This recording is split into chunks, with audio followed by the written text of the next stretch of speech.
14 अगस्त रात 9 बजे से स्वराज भारत के स्वतंत्रता संग्राम की समग्र गाथा इस नाम से एक 75 एपिसोड का सीरियल डीडी नेशनल पर शुरू किया जा रहा है।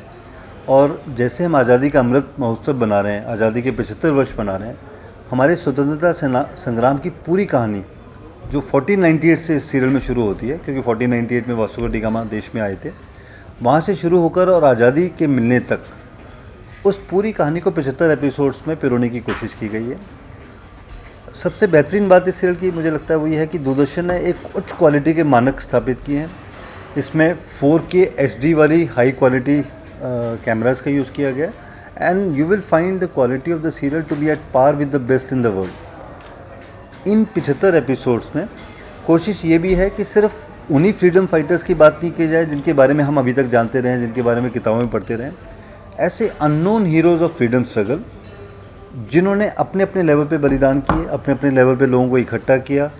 और जो मेन हीरोज़ थे उनके पीछे खड़े होके उन्होंने लड़ाई लड़ी और अपना पूरी तरह से योगदान दिया। उनके बारे में भी एक अनसंग हीरोज़ के बारे में पूरी एक इसमें फोकस किया गया। और अच्छी चीज़ ये है कि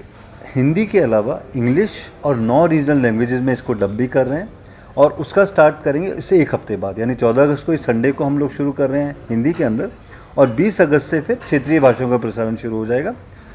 क्षेत्रीय भाषाओं वाला जो प्रसारण होगा वो हर सैटरडे को रात 8 से 9 के बीच में होगा। जो हिंदी वाला है वो हर संडे रात 9 से 10 के बीच में होगा। रीजनल लैंग्वेजेस जो कवर्ड हैं वो तमिल, तेलुगु, कन्नड़, मलयालम, मराठी, गुजराती, उड़िया,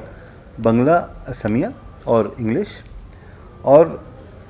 सबसे अच्छी चीज़ है कि इसका ऑडियो वर्जन भी होगा, यानी कि अगर आप आकाशवाणी के जरिए भी इसको देखना चाहें, सुनना चाहें, तो 20 अगस्त से हर शनिवार को दिन में 11 बजे इसका प्रसारण होगा। तो होता क्या है कि टीवी देखने के लिए तो आपको घर में बैठना है या आप अपने मोबाइल पे देखेंगे उस ऐप के ज़रिए, बट ऑडियो सुनने के लिए आप मान लीजिए रास्ते में जा रहे हैं, आप ऑल इंडिया रेडियो चलाइए, आपको हर सैटरडे को 11 बजे इस सीरियल का ब्रॉडकास्ट होगा, तो आप चलते चलते भी इस सीरियल को आराम से सुन सकते हैं। इस सीरियल के माध्यम से भारत के आज़ादी की जो इतनी बड़ी लड़ाई लड़ी गई, जो जिसमें काफ़ी हद तक वो ब्लडलेस था, it was based on the principle of non violence, मुझे लगता है उस कहानी को फिर से हम युवा पीढ़ी तक ले पाएंगे, बहुत अच्छे तरीके से ला पाएंगे और डिफरेंट लैंग्वेजेस में डब करके पूरे देश के हर कोने तक पहुंचा पाएंगे।